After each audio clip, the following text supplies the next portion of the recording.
আসসালামু আলাইকুম, আপনাদের সবাইকে স্বাগত জানাচ্ছি এখনকার আলোচনা। আপনাদের সঙ্গে আছি আমি সিরাজুল ইসলাম। দর্শক, ডোনাল্ড ট্রাম্প বলেছিলেন দ্বিতীয় বিশ্বযুদ্ধের পরে এর চেয়ে আর বড় কোনো হামলা হয়নি, আমি এমন হামলা চালাবো ইরানের উপরে।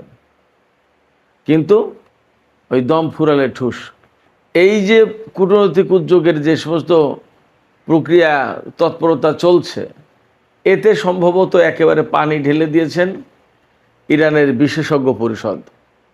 তারা বলেছেন যে মার্কিন সরকার কোনো রকমের চুক্তি মানে না, যে কোনো চুক্তি লঙ্ঘন করে, সেই মার্কিন সরকারের সাথে আর কোনো আলোচনা হবে না। মার্কিন প্রেসিডেন্ট ডোনাল্ড ট্রাম্প ভীষণভাবে কাদায় আটকে গেছেন, বা চোরাবালিতে আটকে গেছেন, বা ফাঁদে পড়েছেন, যাই বলেন, তিনি পড়েছেন, আটকে গেছেন। তিনি এখান থেকে কোনো মতেই মুক্তি পাচ্ছেন না। তিনি না পারছেন যুদ্ধে জিততে, না পারছেন হারতে। কি এক ভয়ঙ্কর সংকটে তিনি এখন হুমকি দিচ্ছেন, ইরান যদি চুক্তি না করে তাহলে ইরানের নেতাদেরকে শিরোচ্ছেদ করা হবে। তিনি যে হুমকি দিচ্ছেন, সেই হুমকি তিনি বাস্তবায়ন করতে পারবেন? আজকেই গণমাধ্যমে খবর আছে তিনি বহুবার হুমকি দিয়েছেন এবং সেই সমস্ত হুমকি থেকে কিভাবে পিছিয়ে গেছেন। এপাশে ইরান এবং আমেরিকার মধ্যে যখন প্রচণ্ড রকমের অচল অবস্থা, তখন কিন্তু আঞ্চলিক যে সমস্ত দেশ যারা বিভিন্ন সময় কূটনৈতিক উদ্যোগ নিয়েছে, তারা একেবারে থেমে নেই। গত রাতে পাকিস্তানের পররাষ্ট্রমন্ত্রী ইসহাক দার ইরানের পররাষ্ট্রমন্ত্রী সাইদ আব্বাস আরাকচিকে পাকিস্তান সফরের দাওয়াত দিয়েছেন। আর পাকিস্তানের জাতীয় সংসদের স্পিকার আয়াজ সাদিক ইরানের জাতীয় সংসদের স্পিকার মোহাম্মদ বাকের কলিবাবকে পাকিস্তান সফরের দাওয়াত দিয়েছেন। তার মানে ইরানের প্রধান দুই আলোচক, তাদের দুইজনকেই পাকিস্তানের পক্ষ থেকে দাওয়াত দেওয়া হয়েছে এবং বলা হয়েছে যত তাড়াতাড়ি সম্ভব আপনারা একটু আসেন। এই যে কূটনৈতিক উদ্যোগের যে সমস্ত প্রক্রিয়া তৎপরতা চলছে, এতে সম্ভবত একেবারে পানি ঢেলে দিয়েছেন ইরানের বিশেষজ্ঞ পরিষদ। তারা বলেছেন যে মার্কিন সরকার কোনো রকমের চুক্তি মানে না, যে কোনো চুক্তি লঙ্ঘন করে, সেই মার্কিন সরকারের সাথে আর কোনো আলোচনা হবে না। বিশেষজ্ঞ পরিষদ হচ্ছে ইরানের সর্বোচ্চ পরিষদ, যারা বিভিন্ন বিষয়ে নীতি নির্ধারণ করে থাকেন। এটা খুবই গুরুত্বপূর্ণ একটা পরিষদ এবং তারা এও বলেছেন ইরানের সমস্ত কর্মকর্তাকে সর্বোচ্চ নেতা সাইদ মুজতবা খামেনির দিক নির্দেশনা মতো কাজ করতে হবে, এর বাইরে যাওয়ার কোনো সুযোগ নেই। তিনি যা বলবেন, যেভাবে দিক নির্দেশনা দেবেন, সেইভাবেই যেন সবাই কাজ করেন। তার মানে সম্ভবত আমেরিকার সাথে ইরান আর আলোচনায় বসছে না, যদি নীতিগত কোনো পরিবর্তন না আসে। এপাশে মার্কিন প্রেসিডেন্ট ডোনাল্ড ট্রাম্প নিজেই স্বীকার করেছেন তেলের সংকটের কারণে আমেরিকার বিভিন্ন তেল কোম্পানি বেশি দামে তেল বিক্রি করছে এবং তারা প্রচুর পরিমাণে লাভ করছে। এজন্য তিনি বিভিন্ন কোম্পানির উপরে ভীষণভাবে ক্ষিপ্ত হয়েছেন। তিনি কোনো কোনো কোম্পানির প্রধানকে গালমন্দ করেছেন। এপাশে সবচেয়ে মজার খবর হচ্ছে, খবরটি ছড়িয়ে পড়েছে সামাজিক মাধ্যমে, মেইন স্ট্রিম গণমাধ্যমে আসেনি। আমি জানি না আসলে কি হচ্ছে, বাট খবরটি এইরকম যে বাহরাইনে মার্কিন যে সামরিক ঘাঁটি আছে, তাতে নাকি বাহরাইনের জনগণ যারা এই যুদ্ধের বিপক্ষে, তারা সেই ঘাঁটিতে হামলা চালিয়েছেন। এই খবরের সত্য মিথ্যা এখনও নিরপেক্ষভাবে যাচাই করা যায়নি, কিন্তু সামাজিক মাধ্যমে এই খবর ছড়িয়ে পড়েছে। বাট বাস্তবতা কি? বাস্তবতা কিন্তু এর চেয়ে আরও কয়েক ধাপ এগিয়ে সম্ভবত। এই বাস্তবতাটা কি, আমি আপনাদেরকে এটা নিয়ে বিস্তারিত আলোচনা করার চেষ্টা করব। দর্শক, আশা করি আজকের এই আলোচনা খুব গভীর তাৎপর্যপূর্ণ আলোচনা হবে এবং আপনারা শেষ পর্যন্ত সঙ্গে থাকবেন। নিশ্চয়ই আলোচনা ভালো লাগবে। আর যদি আলোচনা ভালো লাগে তাহলে লাইক, কমেন্ট, শেয়ার করবেন এবং চ্যানেলটি সাবস্ক্রাইব করে সাথেই থাকবেন। দর্শক, চলুন আমরা বিস্তারিত আলোচনা করি। প্রথমে যে কথা বলছিলাম, মার্কিন প্রেসিডেন্ট ডোনাল্ড ট্রাম্প ভীষণভাবে কাদায় আটকে গেছেন, বা চোরাবালিতে আটকে গেছেন, বা গেড়াকলে পড়েছেন, বা ফাঁদে পড়েছেন, যাই বলেন, তিনি পড়েছেন, আটকে গেছেন। তিনি এখান থেকে কোনো মতেই মুক্তি পাচ্ছেন না। কেন মুক্তি পাচ্ছেন না? তিনি তো মার্কিন প্রেসিডেন্ট। তারা দাবি করে, বা বিশ্বের বহু মানুষ এভাবেই মনে করে, যে আমেরিকা তো বিশ্বের 1 নম্বর পরাশক্তি। সেই পরাশক্তির প্রেসিডেন্ট যখন ইরানের মতো একটা নিষেধাজ্ঞা কবলিত দেশের বিরুদ্ধে যুদ্ধ করতে এসেছে এবং দফায় দফায় মার খাচ্ছে, তাদের বহু সেনার কফিন আমেরিকায় পৌঁছেছে, পেন্টাগনের শিকার মতে প্রায় 700 আহত হয়েছে, এবং মার্কিন ঘাঁটিগুলো যখন মধ্যপ্রাচ্যে প্রায় সব তছনছ হয়ে গেছে, সিআইএর ঘাঁটিগুলো, গোপন ঘাঁটি, যেগুলো কেউ জানে না এটা দূতাবাস নাকি এটা সিআইএর ঘাঁটি, এটা কেউ জানে না, এইরকম জায়গায় একদম চিহ্নিত করে করে ইরান যখন হামলা চালাচ্ছে, তখন মার্কিন প্রেসিডেন্ট ডোনাল্ড ট্রাম্প মহা ফাঁপড়ে পড়ে গেছেন, মহা ফাঁদে পড়ে গেছেন। তার এখান থেকে বেরিয়ে আসার কোনো পথ পাচ্ছে না তিনি। একবার বলছেন ইরানের উপরে ভয়াবহ হামলা হবে, এই তো গত 3 দিন আগে যে হামলার হুমকিটা উনি দিয়েছিলেন, সেটা কি বলেছিলেন জানেন? ডোনাল্ড ট্রাম্প বলেছিলেন, দ্বিতীয় বিশ্বযুদ্ধের পরে এর চেয়ে আর বড় কোনো হামলা হয়নি, আমি এমন হামলা চালাবো ইরানের উপরে। কিন্তু ওই দম ফুরালে ঠুস, এরকম একটা অবস্থা হয়ে গেছে। তিনি নিজেই হুমকি দিচ্ছেন, নিজেই চুক্তির কল্পনা করছেন, নিজেই বলছেন আলোচনা চলছে, এবং নিজেই আবার ইরানকে গালিগালাজ করছে যে এরা বিশ্বাসঘাতক, এরা দ্বিমুখী, এরা কথা রাখে না, এরা একবার এক কথা বলে আর একবার আর এক কথা বলে, নানান রকমের কথা। অথচ ইরান কিন্তু বলেই যাচ্ছে আমেরিকার সাথে আমাদের কোনো আলোচনা চলছে না। মার্কিন সাংবাদিকরা তাকে জিজ্ঞেস করেছেন ডোনাল্ড ট্রাম্পকে, যে আপনি যে আলোচনার কথা বলছেন, কই? ইরান তো বলছেন যে না। তখন ডোনাল্ড ট্রাম্প বলছেন, না, এটা একটা খুব কল্পনার বাইরের জিনিস, এটা তোমরা বুঝবা না, এটা আলোচনা হচ্ছে ভিতরে ভিতরে। এবং তিনি তো একদম নিশ্চিত বলেছিলেন, সোমবারের কথা তিনি বলেছিলেন যে আজকেই আলোচনায় বসছে এবং একটা চুক্তি হবে, এবং তিনি খুব ইগারলি ওয়েট করছেন, প্রচণ্ড আগ্রহ নিয়ে অপেক্ষা করছেন একটা চুক্তির। ইরানের বক্তব্য কি? ইরান অনেকবার তার সাথে চুক্তি করেছে এবং অনেক আলোচনায় বসেছে, প্রত্যেকবার রেজাল্ট হয়েছে কি? আলোচনায় বসার পরে একটা পর্যায়ে যখন যায়, তখন আমেরিকা হামলা চালায়।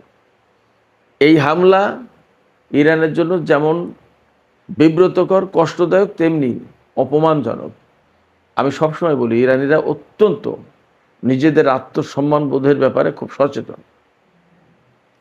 এই আত্মসম্মান বোধে তাদের লাগে যে আমাদের সাথে আলোচনায় বসে আবার আমাদের উপর হামলা করলো, আমাদের সাথে চুক্তি করে সেই চুক্তি ভেঙে ফেললো। এরপরেও নিজেদের দেশের মানুষ, আঞ্চলিক দেশগুলো এবং বিশ্ববাসীকে বিভিন্ন সময় বোঝানোর প্রয়োজন ছিল যে আমরা যুদ্ধ করতে চাই না, আমরা চুক্তি করতে চাই, আমরা শান্তি চাই। এই জন্য বিভিন্ন সময় আমেরিকার সাথে আলোচনায় বসেছে, চুক্তি করেছে, এবং এখন ইরানকে কেউ দোষারোপ করতে পারবে না যে ইরান আলোচনায় বসতে চায়নি, চুক্তি করতে চায়নি, ইরানের কারণে এই যুদ্ধটা হলো। এই কথা কেউ বলতে পারবে না, ইরানের বিরুদ্ধে কেউ ইরানকে দোষী করতে পারবে না। তো সমস্ত গুটি যখন ডোনাল্ড ট্রাম্পের শেষ, তিনি তো অতি চালাক মানুষ, নিজেকে এইভাবেই ভাবেন, সেই জন্য এক এক সময় এক এক কাজ করেছেন। কখনো আলোচনা, কখনো আলোচনার নামে ধোঁকা, কখনো আলোচনার নামে ইরানের উপর হামলা, কখনো চুক্তি, কখনো সেই চুক্তির নামে নিজেদেরকে একটু গুছিয়ে নেওয়া, আবার ভেঙে ফেলা, আবার হামলা, এই সমস্ত সব কিছু করেছেন। কিন্তু বাস্তবতা হচ্ছে কি, বাংলায় একটা প্রবাদ আছে যে 16 চুঙার বুদ্ধি 1 চুঙায় যখন ঢুকে যায়, তখন আর কোনো কাজ করে না। অর্থাৎ আপনি যখন চালাকি করবেন, করতে করতে কত দূর দৌড়াবেন, একটা পর্যায়ে কিন্তু আপনাকে ধরা পড়তেই হবে। চালাকির ভাত নেই, এবং অতি চালাকের গলায় দড়ি, একটা কথা আছে। যে সমস্ত সব কিছু মিলে ইরানকে বারবার অপমান করার চেষ্টা করেছে, ধোঁকা দেওয়ার চেষ্টা করেছে, এবং ইরানকে বিব্রত করে একটা পরিস্থিতি ফেলে তার উপর যুদ্ধ চাপিয়ে দিয়ে তাদের বৈধ সরকারকে ক্ষমতাচ্যুত করার চেষ্টা করেছে, বৈধ অধিকারকে ধ্বংস করে দেওয়ার চেষ্টা করেছে। এই সমস্ত কারণে ইরান এখন আর আলোচনায় যাবে বলে মনে হয় না। বাকের কলিবফ বা আব্বাস আরাকচি বা অন্য কেউ আলোচনায় যেতে চাইলেও ইরানের সর্বোচ্চ নেতার পক্ষ থেকে এবং বিশেষজ্ঞ পরিষদের পক্ষ থেকে যে বক্তব্য আসলো, এই বক্তব্যের পর আর আলোচনা হবে না। তাহলে কি এখানে প্রশ্ন আসে, তাহলে কি করবে? এই জায়গাটাই সিদ্ধান্ত নেওয়ার প্রশ্ন আমেরিকার। ডোনাল্ড ট্রাম্প মুশকিলে পড়েছেন কোথায়? ডোনাল্ড ট্রাম্প মুশকিল পড়েছেন এখানে যে তিনি না পারছেন ইরানের বিরুদ্ধে ভয়াবহ যুদ্ধ চালাতে, আর না পারছেন যে ঠিক আছে যাক, যা হয়েছে হয়েছে, পর্যন্তই থাক, আমি চলে গেলাম। এটা করা মানেই পরাজয় মেনে নেওয়া। আর প্রচণ্ড রকমের হামলা চালাতে গেলে তার হাতে সেই কলকবজা, সেই মেকানিজম, সেই ব্যবস্থা নেই।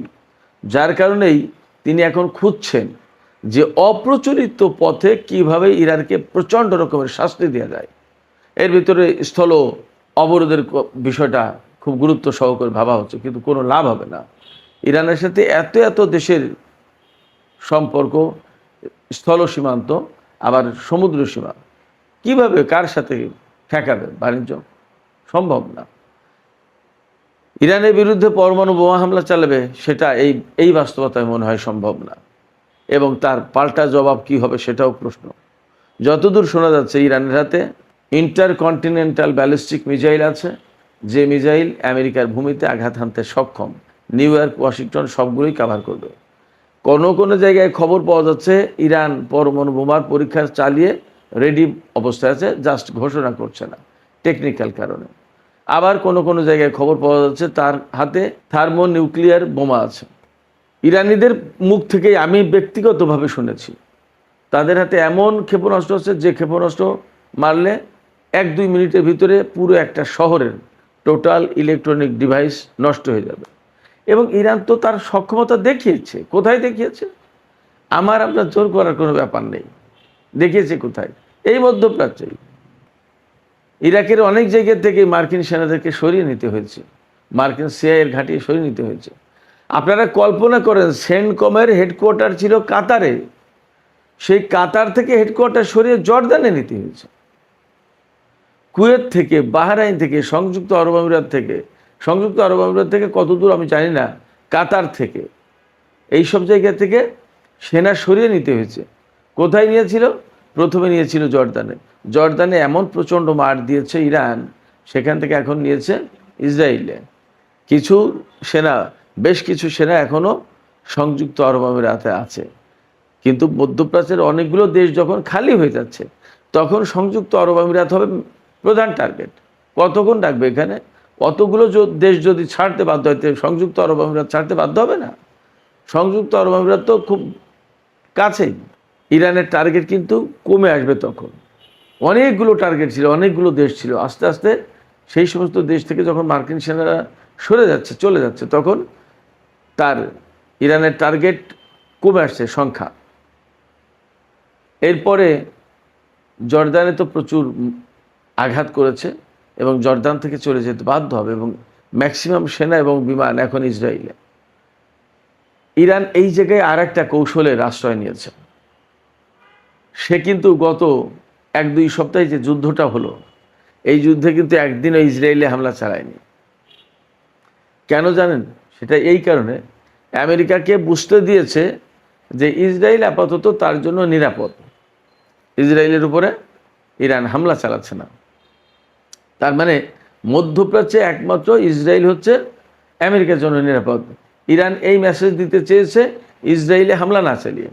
তার মানে হচ্ছে কি? তার মানে মধ্যপ্রাচ্যে যত জায়গায় সেনার সামন্ত আছে সব কুড়িয়ে কাড়িয়ে ইসরায়েলে নিয়ে যাও। ব্যাপারটা যদি এই হয়, তো এরপরেই ইসরায়েলকে টার্গেট করবে। এবং ইরানের হাতে ইসরায়েলকে টার্গেট করার মতো ক্ষেপণাস্ত্র নেই তা তো না। যাবে কোথায়? ইউরোপের দেশগুলোকে একদম পরিষ্কার করে বার্তা দিয়েছে ইরান যে যদি কোনো দেশ আমেরিকাকে আশ্রয় দেয়, আমেরিকাকে হামলায় সহযোগিতা করে, তাহলে প্রত্যেকটা দেশে হামলা চালানো হবে। এবং এই জায়গা থেকে যেহেতু ইরানের পাশে রাশিয়া এবং চীনের সমর্থন আছে, এবং ইউরোপের দেশগুলোকে এই মুহূর্তে ইউক্রেনকে নিয়ে কিছুটা ব্যস্ত থাকতে হচ্ছে, সেক্ষেত্রে যদি তারা ইরানের সাথে যুদ্ধে জড়িয়ে পড়ে, তাহলে তৃতীয় বিশ্বযুদ্ধ অনিবার্য হয়ে উঠতে পারে। এই তৃতীয় বিশ্বযুদ্ধের ঝুঁকি তারা নেবে কিনা সেটা একটা ভাববার বিষয়। এই কারণে ইউরোপের দেশগুলো আমেরিকার সাথে সরাসরি যুদ্ধে জড়াতে চাইছে না, যুক্ত হচ্ছে না। তাহলে বেসিক্যালি যা হবে, মধ্যপ্রাচ্য থেকে মার্কিন সেনাদের বেরিয়ে যাওয়ার পথ হচ্ছে ইসরায়েল হয়ে ভূমধ্যসাগর দিয়ে আটলান্টিক পাড়ি দেয়া।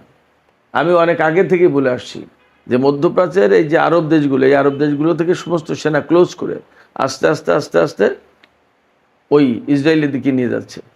ওখানে এমন ব্যাপক হামলা চালাবে ইরান এক সময়, ওখান থেকে তখন জাহাজে করে পাড়ি দিতে বাধ্য হবে বা বিমানে করে চলে যেতে বাধ্য হবে। ইসরায়েলের সাথেই তো ভূমধ্যসাগর, তাদের পথ নেই। আমি এটা কোনো আবেগ নির্ভর কথা বলছি না, বাস্তবতা। 2-3 দিন আগে আমি একটা খবর দিয়েছিলাম, আপনাদের নিশ্চয়ই মনে থাকার কথা, যে ইউরোপের যে মার্কিন কমান্ড, অর্থাৎ বিশ্বের বিভিন্ন জায়গায় তো সেন্ট্রাল কমান্ড, সেন্টকম, তারপরে প্যাসিফিক কমান্ড আছে, বিভিন্ন কমান্ড আছে, কিন্তু তাদের এক একটা কমান্ডের আওতায় এক একটা অঞ্চল। তাই ইউরোপীয় কমান্ড যেটা, সেই কমান্ডের কমান্ডার জেনারেল অ্যালেক্সাস, তিনি বলেছেন যে ইসরায়েলকে প্রোটেকশন দেওয়ার মতো ক্ষমতা এখন ইউরোপীয় কমান্ডার নেই। হয় আমেরিকাকে প্রোটেকশন দিতে হবে, না হয় ইসরায়েলকে, যে কোনো একটাকে, দুটোকে একসাথে পারবে না তারা। তাদের হাতে সেই রকমের সরঞ্জাম, যুদ্ধাস্ত্র, জাহাজ, ডেস্ট্রয়ার নেই। তার মানে কি, আমেরিকা কি অনেক বেশি জাহাজ এই পাশে দিয়ে এসেছে, নাকি আমেরিকার অনেক জাহাজ ক্ষতিগ্রস্ত হয়েছে? ব্যাপারটা কি? হঠাৎ করে ডেস্ট্রয়ারের সংকট পড়লো কেন ইউরোপীয় কমান্ডে? সেটা কিন্তু একটা প্রশ্ন। এই যে ইউরোপীয় কমান্ডের পক্ষ থেকে যে বক্তব্য যে একসাথে ইসরায়েল এবং আমেরিকাকে প্রোটেকশন দেওয়ার মতো ক্ষমতা তাদের এই মুহূর্তে নেই, যে কোনো একটাকে দিতে পারবে, it's a very big message. এটা অনেক বড় বার্তা। আমেরিকার সক্ষমতা কোথায় যাচ্ছে খেয়াল করুন। এবং আমেরিকা যে ইরানকে হারাতে পারছে না এটা তো পরিষ্কার, বরং মধ্যপ্রাচ্যের বহু সংখ্যক ঘাঁটি তছনছ করে দিয়েছে, বহু সংখ্যক ঘাঁটি থেকে তাদের সেনা সরিয়ে নিতে হচ্ছে। এখন তারা বারবার হুমকি দিয়ে সেই হুমকি নিজেরাই পিছাতে বাধ্য হচ্ছে যে এই হুমকি বাস্তবায়ন করা যাবে না, কারণ তার রিয়াকশানটা হবে ভয়াবহ। আগে যেখানে অনেকগুলো দেশে মার্কিন সেনা ছড়িয়ে ছিটিয়ে ছিল, এখন মূলত মার্কিন সেনার অবস্থান ইসরায়েলে। তাহলে ইসরায়েল ছোট একটা জায়গা, সেই ইসরায়েলকে টার্গেট করে হামলা চালানো ইরানের পক্ষে তো কঠিন কোনো কাজ না। এই অবস্থায় ইরানের যে ঝানু ঝানু রাজনীতিবিদ, যারা কৌশলবিদ, তারা খুব ভালোভাবে বুঝাচ্ছে, যার কারণে এখন ইরানের বিশেষজ্ঞ পরিষদের যারা সদস্য, তারা তো খুব ঝানু ব্যক্তিত্ব। অনেককে আপনারা হয়তো জুব্বা পাগড়ি দেখবেন, কিন্তু তারা ওই সাধারণ কোনো মাদ্রাসায় লেখাপড়া করা মানুষ আর ধর্মকর্ম নিয়ে শুধু ব্যস্ত থাকে, নট দ্যাট। তারা বিশ্ব রাজনীতি খুব ভালো করে বোঝেন। শুধু তাই না, সমরনীতি, কোন অস্ত্রের কেমন ব্যবহার, এই সমস্ত সব কিছু দারুণ অভিজ্ঞতা না। এগুলো নিয়ে তাদের ট্রেনিং নিতে হয়, প্রশিক্ষণ নিতে হয়। দেশ চালাতে গেলে আন্দাজে করলে তো হবে না, অনেক কিছু খবর রাখতে হয়। তো এই বিশেষজ্ঞ পরিষদে শুধু আলেম না, রাজনীতিবিদ, সেনা কমান্ডার সাবেক, তারপরে কূটনীতিবিদ, বিজ্ঞানী, অর্থাৎ প্রত্যেকটা সেকশনের বিশেষজ্ঞ পর্যায়ের লোকজন নিয়ে এই বিশেষজ্ঞ পরিষদ। এই বিশেষজ্ঞ পরিষদ পরিষ্কার করে বলে দিয়েছেন যে আমেরিকার সাথে আর কোনো আলোচনা নেই। সর্বোচ্চ নেতা যেভাবে দিক নির্দেশনা দেন সেইভাবে চলেন। সর্বোচ্চ নেতার পক্ষ থেকে এই আপাতত দিক নির্দেশনা সম্ভবত এটাই যে আমেরিকা যেহেতু চুক্তি রাখে না, লঙ্ঘন করে, তারা যুদ্ধবিরতির কথা বলে তারা নিজেরাই যুদ্ধ শুরু করে, অতএব তাদের সাথে আর চুক্তি করে আলোচনা করে লাভ নেই, বরং প্রতিরোধ করো যাতে তারা মধ্যপ্রাচ্য থেকে চলে যেতে বাধ্য হয়। এবং মধ্যপ্রাচ্য থেকে যদি আমেরিকা চলে যেতে বাধ্য হয়, তাহলে ইরানের চূড়ান্তভাবে চাওয়া পাওয়াটাই তো পূরণ হলো। ইরান বহু বছর থেকে বলে আসছে যে মধ্যপ্রাচ্যে আমেরিকার উপস্থিতির কারণেই যত জটিলতা তৈরি হয়েছে, নিরাপত্তাহীনতা তৈরি হয়েছে, এবং যত গোলমাল, গোলযোগ, সংকট, সমস্ত সব কিছু মার্কিন উপস্থিতির কারণে।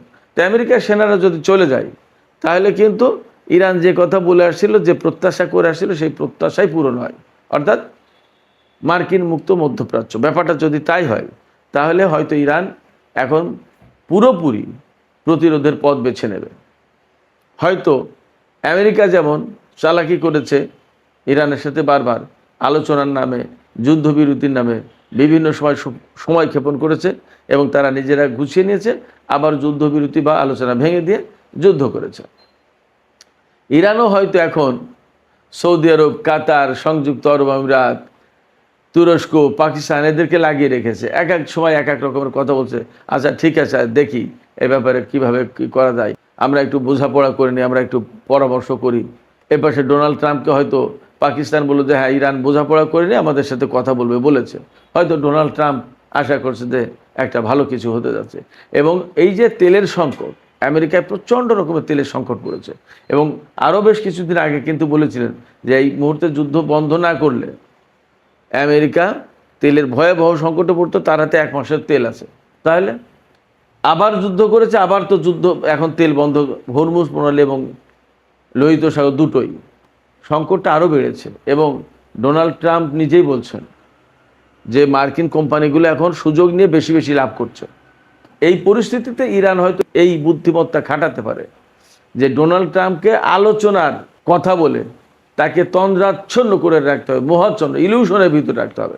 শুধু তার মাথায় থাকুক যে আলোচনা একটা হচ্ছে, বাট এর ভিতর দিয়ে সময় ক্ষেপণ হবে, হরমুজ প্রণালী আটকে থাকবে, লোহিত সাগর আটকে থাকবে, বাব আল মান্দেব প্রণালী আটকে থাকবে, ভয়াবহ রকমের তেলের সংকট হবে। তখন তারা সারেন্ডার করতে বাধ্য হবে। যুদ্ধ কোথায় করবে? যুদ্ধ করে কি হরমুজ প্রণালী, বাব আল মান্দেব প্রণালী খোলা যাবে? যাবে না। যুদ্ধ করে ইরানের বিরুদ্ধে আমেরিকা আর জিততে পারবে? সেই পরিস্থিতি নেই। তাহলে অনেক আগেই পারত। তাহলে কি হবে? তাহলে অনিবার্যভাবে ডোনাল্ড ট্রাম্পের ভাগ্যে পরাজয় লিখিত হয়ে যাবে। পরিস্থিতিটা এই রকম, এটা ব্যাখ্যা বিশ্লেষণ করার সুযোগ আছে এইভাবে। খোদ মার্কিন CNN টেলিভিশনের ওয়েবসাইটে আজকে যে খবর দেওয়া আছে সেখানে বলা হচ্ছে মার্কিন প্রেসিডেন্ট ডোনাল্ড ট্রাম্প কি করবেন। তার সামনে পথ 3টা: প্রচণ্ড যুদ্ধ, চুপ করে সরে আসা, না হয় দীর্ঘমেয়াদে যুদ্ধ করা। এর কোনোটাই ডোনাল্ড ট্রাম্পের জন্য এখন সম্ভব না। তাহলে কি করবেন? সেই জায়গা থেকে তিনি হয় চুপ করে সরে যেতে বাধ্য হবেন, অথবা প্রচণ্ড হামলা করতে এসে ব্যাপকভাবে মার খাবে মার্কিন সেনারা এবং তারা চলে যেতে বাধ্য হবে। অর্থাৎ সমস্ত ক্যালকুলেশন করে ফাইনাল যেখানে আসা যায় সেটা হচ্ছে যে তাদের জন্য পরাজয় অনিবার্য হয়ে আছে, সেটা আজ হোক আর কাল হোক। এদিকে পাকিস্তানের পররাষ্ট্রমন্ত্রী এবং পাকিস্তানের স্পিকার, তারা দুইজন ইরানের পররাষ্ট্রমন্ত্রী এবং ইরানের স্পিকারকে একটু জরুরি সলা পরামর্শ করার জন্য পাকিস্তানে আসার দাওয়াত দিয়েছেন। কিন্তু ইরানের এই 2 কর্মকর্তা কবে আসবে তা পরিষ্কার না। তার মানে ডোনাল্ড ট্রাম্প ইরানের বিরুদ্ধে হামলা বন্ধ করার 36 ঘন্টা পরে পাকিস্তানের পক্ষ থেকে দাওয়াত দেওয়া হচ্ছে ইরানের 2 জনকে। আর ইরানের 2 জন এখনও তাতে রেজাল্ট দেননি যে হ্যাঁ আমরা অমুক দিন অমুক সময় আসবো। অবশ্যই কাতার টুকটাক আলোচনা চালাচ্ছে, সৌদি আরব চালাচ্ছে, সংযুক্ত আরব আমিরাত চালাচ্ছে, তুরস্ক চালাচ্ছে, বিভিন্ন জন আলোচনার আবহের ভিতরে কিন্তু ডোনাল্ড ট্রাম্প আছেন। কিন্তু ইরান আসল কথা বলছে না। এইভাবেই ঘুরতে ঘুরতে ঘুরাতে এক সময় ডোনাল্ড ট্রাম্প নাজেহাল হয়ে, ক্লান্ত হয়ে হয় ইরানের বিরুদ্ধে চরম আঘাত আনবে, আর না হয় যুদ্ধ থেকে তাকে সরে পড়তেই হবে। চরম আঘাত আনলে, আমি একটু আগেই বলেছি, ইরান তার জবাব দেবে এবং সেইভাবে তার প্রস্তুতি আছে। আর আস্তে করে সরে পড়লে সেটা তো ভিন্ন কথা। তো সুপ্রিয় দর্শক, এখনকার আলোচনা এখানে শেষ করতে চাইছি। আলোচনা শেষের আগে আমি আপনাদের কাছে জানতে চাই আপনাদের মতামত। আসলে ডোনাল্ড ট্রাম্প, তার সামনে পথ 3টা: দীর্ঘমেয়াদী যুদ্ধ একদম বাদ দিয়ে চলে যাওয়া, অথবা ভয়াবহ হামলা চালানো ইরানের উপরে। এই 3টা পথ, এই 3টা পথের কোন পথটা ডোনাল্ড ট্রাম্প বেছে নিতে পারেন বলে আপনাদের মনে হয়? আপনাদের মতামত জানিয়ে কমেন্টে লিখুন। আর ভিডিও ভালো লাগলে লাইক, কমেন্ট, শেয়ার করুন এবং চ্যানেলটি সাবস্ক্রাইব করে সাথেই থাকুন।